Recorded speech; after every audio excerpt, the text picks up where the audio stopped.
എന്ന ഒരു ചോദ്യം അവള് ചെയ്തതല്ലേ ഞാൻ പറയണത്. ഞാൻ ഒരു കാര്യം ഉറപ്പിച്ചു പറയുന്നു, അള്ളാഹുവിന്റെ റസൂൽ സല്ലല്ലാഹു അലൈഹി വസല്ലമ തങ്ങൾ പറയുകയാ, ഒരാള് ചെയ്തതാണെങ്കിലും അവൻ അതിൽ നിന്ന് പശ്ചാത്തപിച്ച പിന്നെ പറയാൻ പാടില്ല. ഉദാഹരണം പറഞ്ഞാൽ, ഒരു ഉദാഹരണം നിങ്ങളെ കുറിച്ച് പറയുന്നില്ല, ഞാൻ എന്നെ കുറിച്ച് പറയാ. ഞാൻ എന്തെങ്കിലും ഒരു പാപം ചെയ്തെന്ന് നിങ്ങൾ സങ്കല്പിക്കുക. ഞാൻ എന്തെങ്കിലും വല്ല പെണ്ണുപിടിയോ അല്ലെങ്കിൽ വല്ല മോഷണമോ എന്തെങ്കിലും, അള്ളാഹു കാത്തിരക്ഷിക്കുമാറാകട്ടെ, എളുപ്പറക്കരുത്, അത്രേ ഉള്ളൂ. ഞാൻ എന്തെങ്കിലും ഒരു തെറ്റ് ചെയ്ത് ഈ നാട്ടിൽ വന്നു ഞാനൊരു മോഷണം നടത്തി, നിങ്ങൾ എല്ലാവരും അറിഞ്ഞു, എല്ലാവരും എന്നെ പിടിച്ചു. എന്നിട്ട് ഒരു വർഷം കഴിഞ്ഞ് കുറെ കാലം കഴിഞ്ഞ് ഞാൻ ഈ നാട്ടിൽ വന്നപ്പോ ഈ നാട്ടിലുള്ള ചെറുപ്പക്കാര് പറയാടാ, അവൻ പണ്ട് ഇവിടെ നിന്ന് മോഷണം നടത്തിയ കള്ളനാടാ എന്ന് പറഞ്ഞ് നിങ്ങൾ എന്നെ കളിയാക്കിയാൽ ഉറങ്ങരുത് കേട്ടോ. ഞാൻ ചെയ്തതല്ലേ, ഞാൻ മോഷണം നടത്തിയതാ. ആ മോഷണം നടത്തിയ ഞാൻ അള്ളാഹുവിന്റെ മുന്നിൽ പശ്ചാത്തപിച്ചു, റബ്ബേ ഞാൻ ചെയ്തത് തെറ്റാ, അല്ല എനിക്ക് പുറത്തതാ, അല്ല എനിക്ക് പുറത്തു തന്നു. കുറെ കാലം കഴിഞ്ഞ് ഞാൻ ഈ നാട്ടിൽ വന്നപ്പോ ഈ നാട്ടിലെ ചെറുപ്പക്കാര് പറയാ, ഓൻ കള്ളനാ, പണ്ട് ഇവിടെ നിന്ന് പൈസ മുട്ടിച്ചിട്ടുണ്ട് എന്ന് പറഞ്ഞ് നിങ്ങൾ ആരെങ്കിലും എന്നെ കളിയാക്കിയ, നീ എഴുതി വെച്ചോ, മരിക്കുന്നതിന് മുമ്പ് നീയും കള്ളനായിട്ടേ മരിക്കത്തുള്ളൂ. അള്ളാഹു കാത്തുരക്ഷിക്കുമാറാകട്ടെ.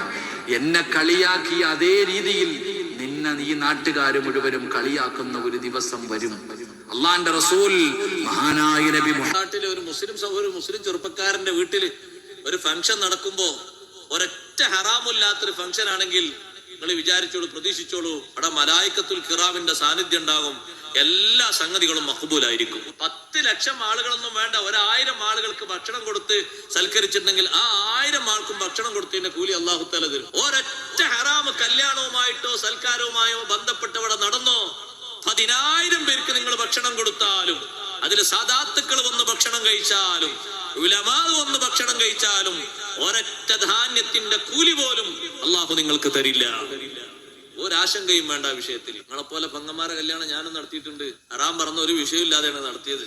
300 ആളുകളെ ഭക്ഷണം വിളിച്ച് ഭക്ഷണം കൊടുത്ത്, ആണിനും പെണ്ണിനൊക്കെ വേറെ ആയിട്ട് ഭക്ഷണം കൊടുത്ത്, ഒരൊറ്റ ഹറാമിന്റെ ഒരു പരിപ്പ് പോലും ഇല്ല.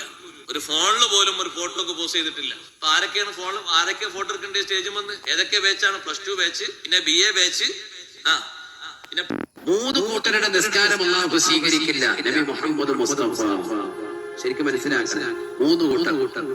അതിന് ഒന്ന് നബി സല്ലല്ലാഹു അലൈഹി വസല്ലം അടിവരയിട്ട് അടയാളപ്പെടുത്തിയതാണ്, ഒരു മനുഷ്യൻ അവൻ നമസ്കാരത്തെ എപ്പോഴും പിന്തിച്ചേ നിസ്കരിക്കും.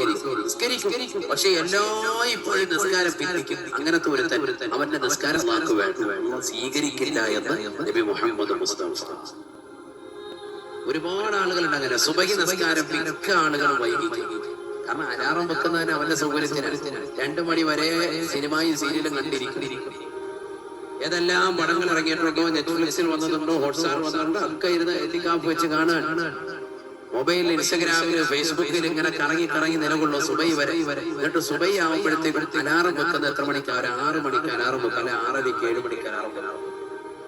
എഴുന്നേറ്റിട്ട് ചിലര് നിസ്കരിക്കും, ചിലര് ളുഹറിന് മുമ്പ് നിസ്കരിക്കും.